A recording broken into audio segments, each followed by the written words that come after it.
पण प्रॉब्लेम येतात की म्हणजे फोन करून सांगतात की जिथे काम करतात तिथे काही महिलांना वॉशरूम सुद्धा तिथे म्हणजे वापरायला देत नाही. जेव्हा वॉशरूमला जातात तेव्हा त्या ओरडतात. तर हे खूप चुकीचं आहे. त्याच्यावर आमच्या घरेलू कामगारांच्या आरोग्यावर परिणाम होतो. तर हे सगळं ज्या वेळेस आमच्या ज्या मागण्या आहेत त्या सरकार ज्या आमच्या मागण्या पूर्ण करतील तरच हे सगळं घडून येऊ शकतं. तर ज्या ज्या आमच्या मागण्या आहेत त्या सरकारने पूर्ण कराव्या. सगळ्यांनी सगळे मुद्दे मांडलेलेच आहेत. तर जास्त वेळ न घेता मी 2 घोषणा देते. मी म्हणते महागाई की बढ़त जारी है. आपण बोलायचं किमान वेतन जरुरी आहे. महागाई की बढ़त जारी है. किमान वेतन जरूरी है. महागाई की बढ़त जारी है. किमान वेतन जरूरी है. मी म्हणते श्रम हमारे राज तुम्हारा नहीं चलेगा नहीं चलेगा. तुम्ही बोलायचं आहे श्रम हमारा राज तुम्हारा. नहीं चलेगा. श्रम हमारा राज तुम्हारा. नहीं चलेगा. नहीं चलेगा. डॉक्टर बाबासाहेब म्हणतात की 100 दिवस शेळी होऊन जगण्यापेक्षा एक दिवस वाघासारखे जगा. आणि खरोखरच आमचे जे अधिकार आहेत ते आम्हाला मिळालेच पाहिजे. एवढ्या वर्षाचे संघर्ष करत आहोत आम्ही. आज 40 वर्ष संघर्ष चाललेला आहे.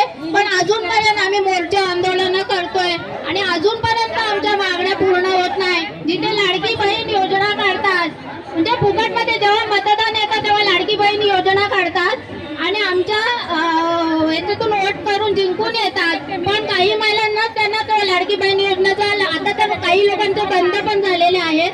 पण आम्ही नाही येत का? आम्ही घरेलू कामगार एवढे श्रमाचे काम करत आहोत. आम्ही नाही येत का तुमच्या लाडक्या बहिणी? तर आमचे हे सर्व अधिकार जे आहेत हे संविधानिक अधिकार आहेत आमचे कामगार म्हणून ते आम्हाला मिळालेच पाहिजे.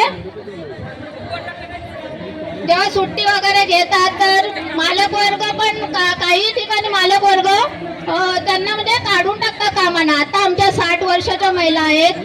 खरंच खूप वाईट वाटतं.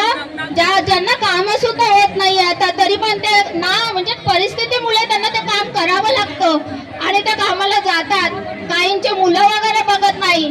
तर सरकारला ही विनंती आहे की आमच्या महिलांना निदान पेन्शन तरी पहिले चालू करा. एवढ्या वर्ष आम्ही झगडतोय. आमच्या महिला आमच्या ज्या हयात मावशी आहेत पण नाही त्यांनी हा संघर्ष सुरू केला. तर त्यांना त्यांच्या हक्काची पेन्शन म्हणजे आता कामं होत नाही तर ते घरी बसून तरी ते तेवढं त्यांचं औषध गोळ्याचा खर्च तरी भागवू शकतील. तर एवढं बोलते आणि थांबते. धन्यवाद.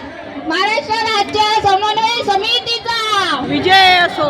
महाराष्ट्र राज्य घरकामगार संघटनेचा विजय असो. महाराष्ट्र राज्य घरकामगार युनियनचा विजय असो. हम सब एक है. हम सब एक है. धन्यवाद.